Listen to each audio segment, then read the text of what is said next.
اس کا ہر سال الگ ایک ٹاپک ہوتا ہے. تو اس سال کا جو عنوان تھا وہ خواتین جو ڈیجیٹل دور میں ہراس ہو رہی ہیں ان کے ساتھ جو ہے اس کا نیگیٹو ہو رہا ہے. تو اس کے اوپر ہم نے ایک بھرپور کیمپین چلائی پورے ہزارہ ڈویژن میں, اور ہمیں بہت اس کا اچھا رسپانس ملا. ہری پور میں باقاعدہ ایک خواتین کا ایک گروپ بنا ہوا ہے, فری لیگل ایڈ دیتے ہیں.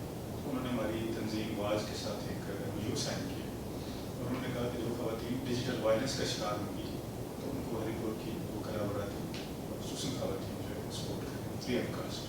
تو اس طرح اور بھی اس میں یوتھ کے ساتھ, گرلس کے ساتھ ہمارے چھوٹے موٹے پروجیکٹس میں صحیح. اچھا, مستقبل میں آپ پروجیکٹ کو کیسا دیکھتے ہیں اور اس کو مزید وسعت دی جائے گی, اور آیا اس کی کامیابی کے بعد یہ جو آپ کا ماڈل یا پائلٹ پروجیکٹ ہے اس کو دیگر صوبوں پر بھی آزمایا جائے گا؟ جی بالکل, یہ اچھی آپ نے بات کی. اس کی انشاءاللہ ایک رپورٹ مرتب ہو رہی ہے TDF اس کی پوری جو بڑے لیول کی رپورٹ بنے گی. تو اس میں جن اضلاع میں ہمارا یہ پروجیکٹ امپلیمنٹ ہوا ہے تو اس کی جو فائنڈنگس ہیں, اس کی جو ریکمنڈیشنز ہیں, وہ جب آئیں گی تو ڈیفینیٹلی ہم اس کو ریپلیکیٹ کریں گے انشاءاللہ دیگر صوبوں میں. صحیح. اچھا, ماشاء اللہ بڑی اچھی گفتگو کی آپ نے کہ غلط جو معلومات ہیں ان کو کیسے کاؤنٹر کیا جائے, جو مستند حکومتی ذرائع ہیں اس کے ذریعے, اور معاشرے میں کس طرح سے امن و امان قائم کیا جائے, اور جتنے بھی معاشرے کے ستون ہیں ان کو اس میں ساتھ شامل کیا جائے, بچوں کو, کمیونٹی کو, خواتین کو, نوجوانوں کو. اس سب پہ آپ نے بڑی جو ہے وہ سیراسل گفتگو کی. تو آخر میں پوچھنا چاہوں گا کہ آپ ہمارے سامعین و ناظرین کو ڈس انفارمیشن سے بچاؤ کیسے ممکن ہے, اور آپ کا یہ جو سیف میڈیا پروجیکٹ ہے یہ کیسے معاون ثابت ہو سکتا ہے کہ جو عام شہری ہے وہ غلط معلومات سے بچ سکے, اور درست معلومات تک رسائی کیسے ممکن؟ بہت شکریہ. اچھا, اس میں 2 لیول ہیں.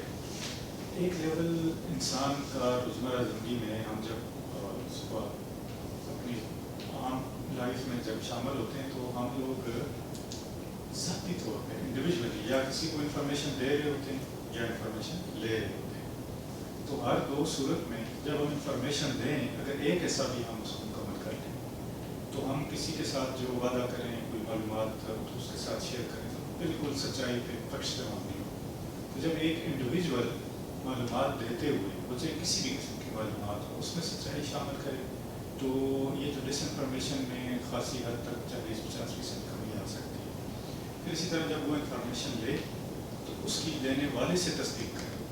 تو ایک اور بہترین طریقہ یہ ہے کہ اگر اس میں اس کے پاس ٹھیک فیکٹس نہ ہوں تو اس انفارمیشن کو ادھر ہی روک دے.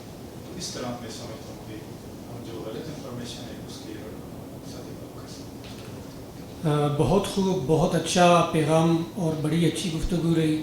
ہمارے ساتھ تشریف فرما تھے ایگزیکٹو ڈائریکٹر ویلفیئر ایسوسیشن جرید, چیئرپرسن فافن مختار جاوید صاحب. ہزارہ ڈویژن کی معروف سماجی شخصیت بھی ہیں اور علمی ادبی ذوق بھی رکھتے ہیں. ریڈیو پاکستان کے بڑے پرانے سامع بھی ہیں. آپ کا بہت بہت شکریہ, آپ ہمارے اسٹوڈیوز میں تشریف لائے, اور انتہائی حساس موضوع تھا غلط معلومات کو کیسے روکا جائے مستند حکومتی معلومات کے ذریعے. اور آپ نے جو ہمارے مختلف معاشرے کے سیگمنٹس ہیں, نوجوان ہیں, خواتین ہیں, بچے ہیں, جو دیگر کمیونٹی کے افراد ہیں, ان کو کیسے ان کی تربیت کی جائے کہ وہ غلط معلومات کو پھیلانے سے گریز کریں, درست معلومات کے حصول کے لیے کیا طریقہ کار اپنائیں. اس سب پر انہوں نے بڑی گہری روشنی ڈالی. آپ کی آمد کا بہت بہت شکریہ. محمد